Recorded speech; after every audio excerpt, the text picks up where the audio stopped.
I think it's time we paid another visit to the likes of Charlie Brown and Company. I've shown you the best of Peanuts, and I've shown you the worst of Peanuts. Now I'd like to take this opportunity to tie up a few loose ends. I've gotten quite a bit of feedback on my two Peanuts videos. They're actually among the most popular videos on my channel. I never thought that would happen. Two low-quality videos edited in Windows Movie Maker getting thousands of views. I did my best to make a good review both times, but I didn't figure they'd get that much recognition. Thanks for that, everyone. The reason I'm making this video is partly as a response to some comments and partly to explain things better than I did the first time around, particularly with regards to the worst of list. Now, in making lists like this, there are bound to be comments from people saying how they would do things differently and which specials they would include, and that's totally alright. I didn't mean for either of my lists to reflect universal opinion by any means, even if my top entries for both lists were pretty obvious. In my best of Peanuts list, what I wanted to do was evenly represent what I considered to be the three best decades of Peanut specials, the 60s, 70s, and 80s. Having 3 decades to choose from and being a top 10 list, I was aware I wasn't going to do a perfect job, but I feel like I succeeded. It wasn't an easy task. There were specials that I knew would make the list just because I remembered them so fondly from my childhood. Quite a few of those were around, and my list didn't include all of them. For the record, no, I didn't marathon every single Peanut special ever before I made the list.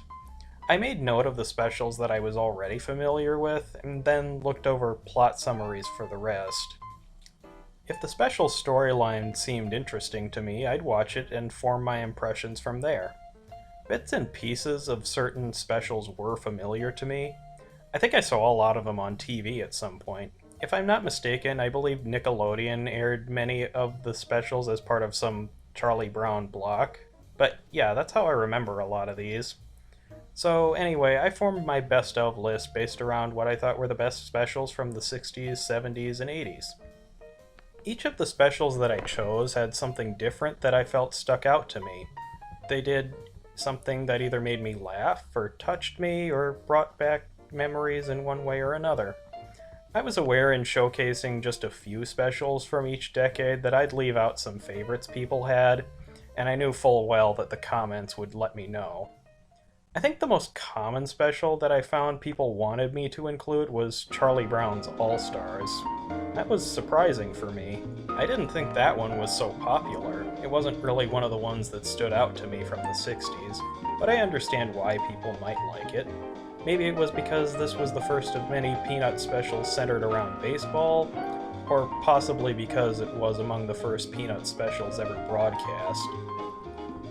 Even though it didn't stand out to me, I didn't dislike it. The plot was good and showcased the hardships of being a team manager and dealing with a lot of frustrating losses. The ending also showed that Charlie Brown's team did care about him, at least a little bit. One thing I will say is that it showcased Charlie Brown losing as a plot point much better than It's Your First Kiss Charlie Brown did. See, at the climax of the special, Charlie Brown wonders if he should steal home so as to tie up the game. When he does this and slides, he ends up stopping short of home plate by about 30 feet. Understandably, everybody yells at him for what he did and calls him a blockhead. Now, it was Charlie Brown's decision alone to try stealing home, and his own fault for failing to do it, which is why his team berating him makes sense.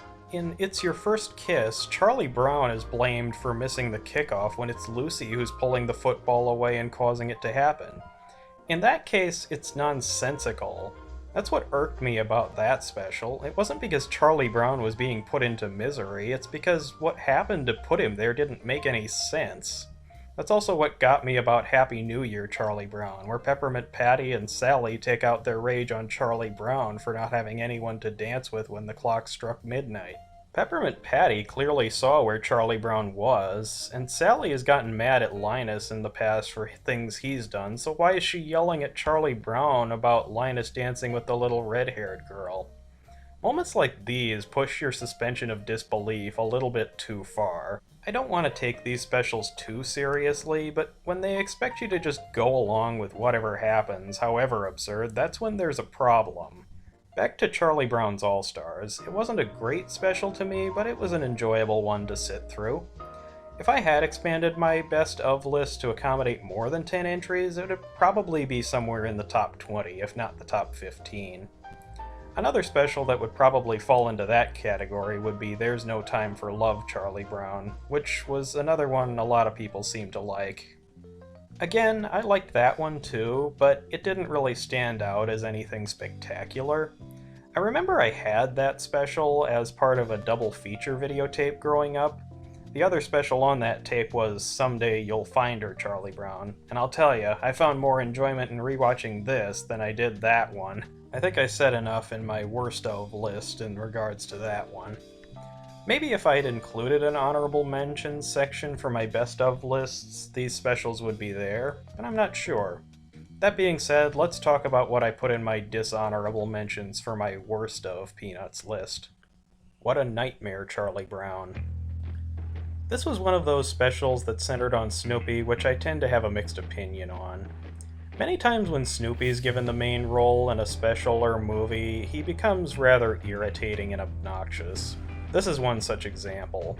The special begins with Charlie Brown asking Snoopy to be a sled dog for him. When Snoopy refuses to pull the sled, Charlie Brown accuses him of being too overly civilized, telling him that if he were a real sled dog, this wouldn't be the case. To be fair though, I think most domesticated dogs would act the same way if they were put in this situation. After consuming a large amount of pizzas and milkshakes, Snoopy goes to sleep and starts dreaming about being a real sled dog. This is where the nightmare begins. He's not accepted by the other dogs, and run ragged by the unseen owner. This is pretty much the bulk of the special, Snoopy being mistreated and run to exhaustion. He does clown around for a bit in a honky-tonk bar, but after that it's basically more of the same stuff as before.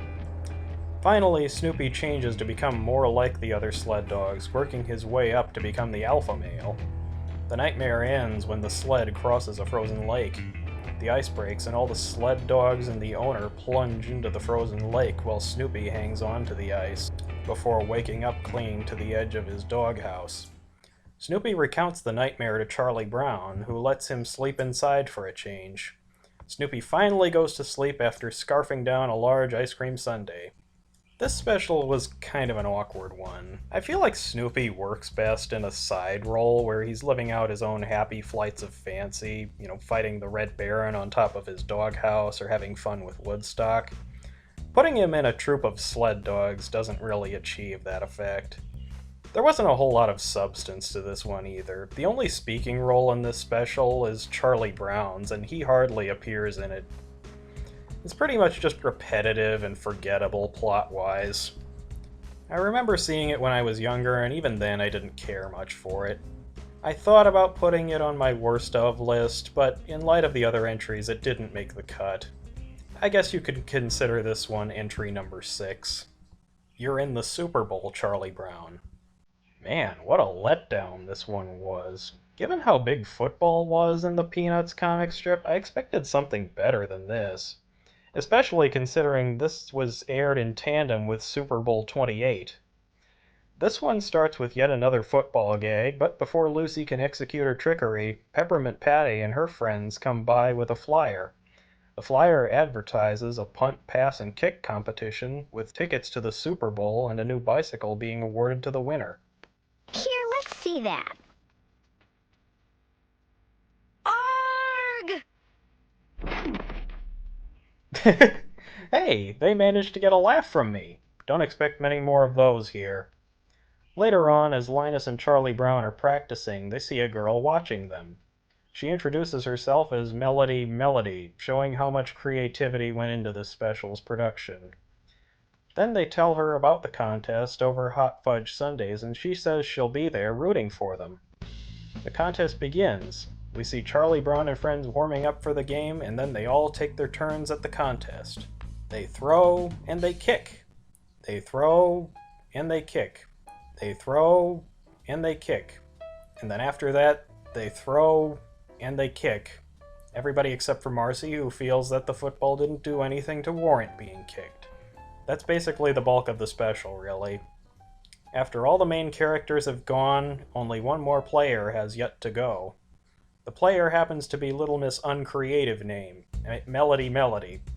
She blows the competition out of the water and wins the bicycle and Super Bowl tickets, which upsets Linus quite a bit. Sheesh, you'd think that a kid who was such a dispenser of wisdom in the early Peanut specials would take losing to a girl a little bit more gracefully. This whole special was just full of repeated antics in animation with very little conflict, especially in regards to the subplot.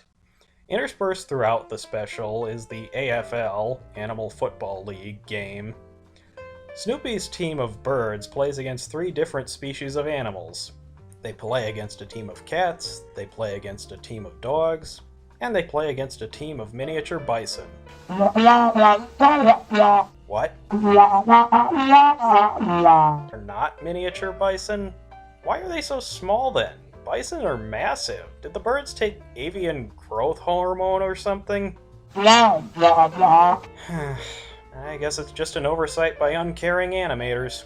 Just goes to show how much effort was put into this production. Each time, the birds waste the competition and leave them with 0 points, making this subplot have pretty much no conflict to it either. All in all, this special was a lousy one.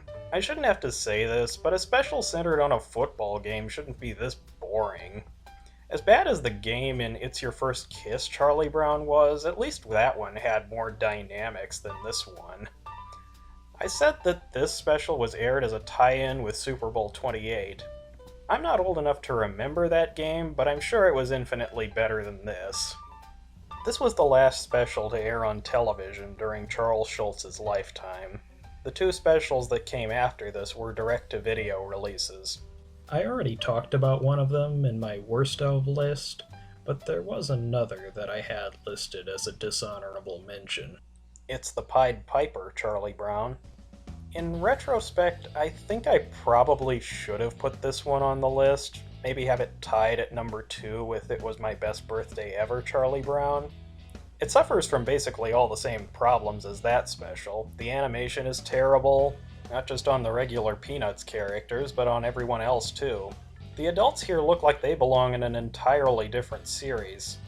I know adults have been in other Peanuts specials, but they look like they fit in well with the rest of the characters. I think the animation here was outsourced from overseas. The earliest specials, which were made on a shoestring budget and had more limited animation, looked much better than this.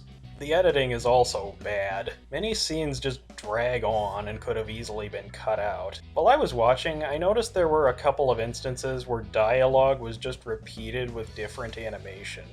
You promised. Promised what? You promised you were going to read me a story. Well, you promised. Promised what?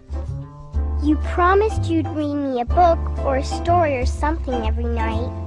The story is sluggish as well, but while It Was My Best Birthday Ever had somewhat of an original plot, this one doesn't even have that going for it. It's pretty much just the tale of the Pied Piper with Peanuts characters in it. Yeah, Charlie Brown does make a few aesthetic changes to the story to please Sally, but basically I just gave you the story with that one sentence. This is without a doubt the least creative Peanuts special there is. In spite of how bad everything about it is, there was little I could really say about it.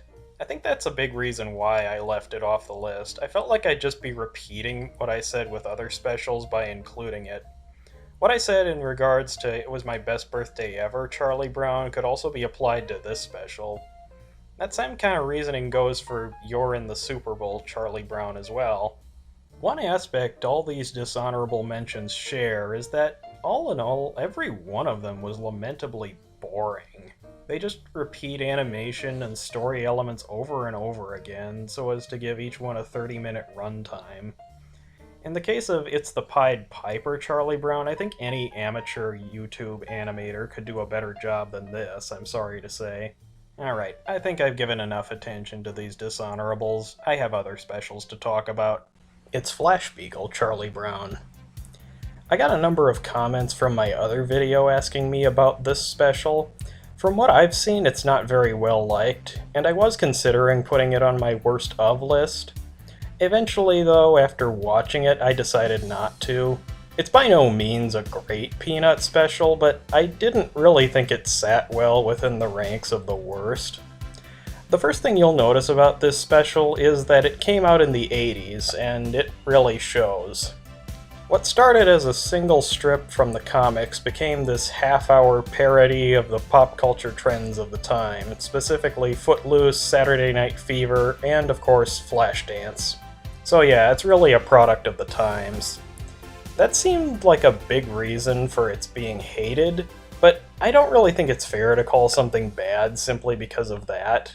Trends come and go, and stuff that tries to cash in on a current fad will almost certainly have a hard time in the long run. But it's not easy to determine the aspects of a piece of media that'll age well. Some of the best movies or pieces of music have certain elements that make them dated, but they're still enjoyable nonetheless. As long as there is something else to fall back on, I think there are ways for songs, movies, or television specials like these to enjoy. Where Flash Beagle is concerned, there are some aspects of this special that keep it from falling into the abysmal category. Some amusing moments from the daily comic strip show up, so the whole special doesn't entirely feel like a soulless cash grab. In fitting with the musical aspects of the films it parodies, there are some songs present throughout the special, and like in many musicals, they are of varying quality, but there are some good ones here and there. The vocalists behind the title song later lent their voices to the theme for the second season of the Charlie Brown and Snoopy show. I wouldn't consider this special a must-watch. It doesn't really go anywhere as far as story is concerned, but I don't hate it to the extent that I'd rank it among the worst specials I've ever seen. And now for a more serious special, one that could be a real tearjerker as a matter of fact. Why, Charlie Brown, why? Probably the hardest hitting of all Peanut specials, this one looks at the topic of cancer through the eyes of Charlie Brown and Company. Apparently the idea for it came to Charles Schultz from a nurse who suggested a Peanut special dealing with the subject. I've heard a great deal about this special, and I vaguely remember seeing it when I was younger. I was asked what I thought about it in the comments, and I have to admit this isn't an easy one to review. After all, cancer is neither a common nor a simple subject for a kid-centered piece of media to cover. Looking at reviews of it online, I've seen some fairly polarizing opinions of it. People either love it or hate it. I've heard some even go as far as saying that it's insensitive for the way that it portrays its subject matter. I'll say right off the bat, I do not see things that way. I think the special handled things as well as it could have in light of its serious topic. The character that gets cancer is a new one named Janice, whom Linus takes a liking to. When she starts bruising easily and feeling feverish, Linus begins to worry about her. After missing school for a few days, Linus learns Janice is at the hospital. He and Charlie Brown go to see her there, and she tells them about her diagnosis. I have cancer. She explains all of the tests that have been performed on her and her treatment. In spite of all that she's going through, she's determined to get better and play on the swings again, something she really loves doing. I have to say, I'm impressed by Janice's spirit here. She puts on a brave face through all of this. Those are the kinds of people who deserve all the respect in the world. After Linus and Charlie Brown leave the hospital, Linus expresses his sadness to Charlie Brown before walking to his own house. Why, Charlie Brown? Why? As he goes on, we hear the hymn Farther Along being sung while flashbacks from earlier play. This is strikingly similar to the scene in Someday You'll Find Her, Charlie Brown. I believe the same singer is used here as well. However, because I can actually sympathize with the character's feelings here, this scene works a whole lot better and it is more moving. In tackling a subject like cancer, there are bound to be sad moments throughout this special, but they don't overwhelm it. In addition to sadness, anger and jealousy as well as happiness eventually play out. Linus goes home upset over Janice's condition. When he gets home, Lucy demands he get her a glass of milk. After doing so, Linus tells her about Janice and mentions that he felt Janice's forehead to see if she was feverish. On hearing this, Lucy tells Linus to take back the milk he gave her as she doesn't want to get cancer too. Although Linus tells her cancer isn't contagious, Lucy remains ignorant. She probably got it because she's a creepy kid. Quite a low blow there, but Linus fires right back at Lucy after she demands he take her milk back. I don't want to catch your crabbiness. Just the right kind of response to that ignorance. Later on in winter, Linus sees Janice again at the bus stop. Having lost her hair due to chemotherapy, she wears a pink cap. When they get to school, a bully comes and knocks the cap off Janice's head. Hey, look at this, a baldy! And now we get to see what happens when the full wrath of Linus is awakened. You blockhead! What's the matter with you? What's the matter with me? What's the matter with her? She's bald! Janice has got leukemia, cement head! That's cancer! Would you like to go through what she's gone through? Think about it! Or don't you ever think about anything? So during this time, Janice has to go to the hospital and receive treatments, as would be expected for anyone on chemotherapy. At Christmas time, Linus goes to Janice's house to drop off a present and meets her two sisters. One of them complains about Janice receiving all the attention and says that she's become a real nuisance because of her cancer. More harsh words at the expense of Janice, but Linus retorts yet again. You don't really mean that, do you? Each one of these scenes showcases some nasty reactions towards someone going through this sort of situation. But the important thing is that the special treats them like they are bad ways to react. In each instance, Linus comes to Janice's defense and tells off all the people for what they say or do, as I can imagine any non-heartless person would. This issue is treated in a respectful manner. When it ends, we see Linus pushing Janice on the swings again, and she gives Linus a surprise when she lets her pink cap fly off her head.